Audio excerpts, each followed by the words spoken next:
Warm welcome curious mom. तो आज से ना एक सीरीज स्टार्ट करने वाली हूँ इम्पॉर्टेंट आर्टिकल्स की, पॉलिटी के, कॉन्स्टिट्यूशन की।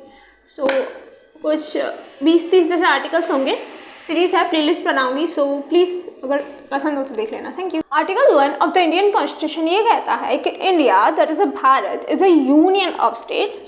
अब ये सेंटेंस ना दो बातें बताता है। फर्स्ट, कंट्री का नेम, एंड सेकेंडली कंट्री की पॉलिटी।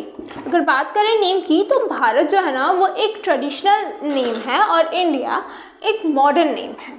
अब इन दोनों का कॉम्बिनेशन है हमारी कंट्री, जहाँ ट्रेडिशनल वैल्यूज़ भी हैं और मॉडर्न व्यूज़ भी हैं, है ना।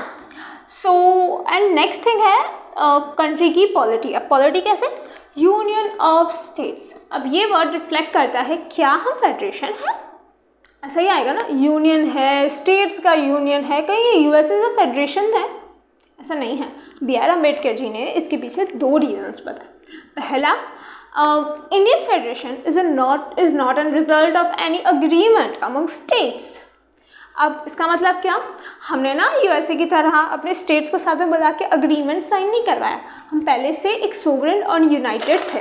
हाँ, एंड नेक्स्ट है our states have no rights to secede from our federation. हमारे स्टेट्स के पास ये राइट नहीं है कि जब मर्जी करे वो पाकिस्तान के साथ चला जाए या वो किसी भी फॉरेन टेरिटरी के साथ जॉइंट हो जाए या इंडिपेंडेंट स्टेट बना ले। हम एक यूनाइटेड कंट्री है और हमारे स्टेट्स के पास ये पावर नहीं है ना। वैसे यूएसए के अंदर अगर मन किया तो किसी और कंट्री के साथ आप साथ मिल जाओ या इंडिपेंडेंट हो जाओ, डजंट मैटर। इसलिए ना इंडिया को कहा भी जाता है कि वो एक यूनियन है, क्योंकि वहाँ के स्टेट्स के पास ना पावर नहीं है सीड करने के लिए और इंडिस्ट्रक्टिबल यूनियन है इंडिया। अब ये तो हो गया स्टेटमेंट के बारे में, बट आर्टिकल 1 के अंदर इंडियन स्टेट की टेरिटरीज के बारे में बात है। अब यहाँ ना टेरिटरी को 3 कैटेगरी में क्लासीफाई किया है। फर्स्ट, टेरिटरी ऑफ स्टेट, यानी जो स्टेट हैं जैसे Punjab, Rajasthan, Haryana. Territory of union territory जैसे पुडुचेरी है, लक्षद्वीप है। अब इन दोनों के बारे में फर्स्ट शेड्यूल में बताया गया है। अब शेड्यूल क्या होते हैं, काफ़ी लोगों के दिमाग में आता होगा। आर्टिकल है, पार्ट्स हैं, शेड्यूल है, क्या क्या है कॉन्स्टिट्यूशन में, है ना। तो शेड्यूल जो होता है ना वो एक एडिशनल इन्फॉर्मेशन होती है जो आर्टिकल्स में प्रेजेंट नहीं होती। जैसे इसका बेस्ट एग्जाम्पल है पंचायती राज सिस्टम, है ना, आया था।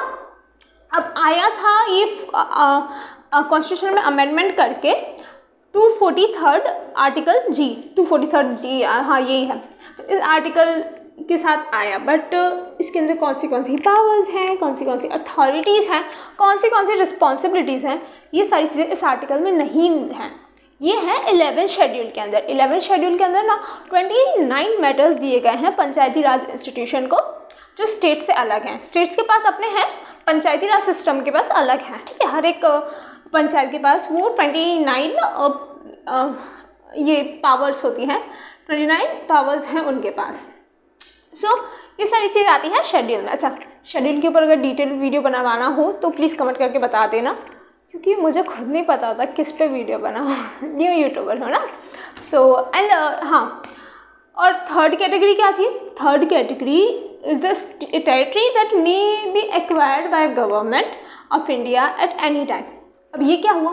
ये हुआ अगर कल को हम फ्यूचर में किसी टेरिटरी को हम कब्जा लें या कोई हमें गिफ्ट कर दे कोई टेरिटरी, या हम कोई ट्रीटी साइन कर दें, है ना, तो ऐसे।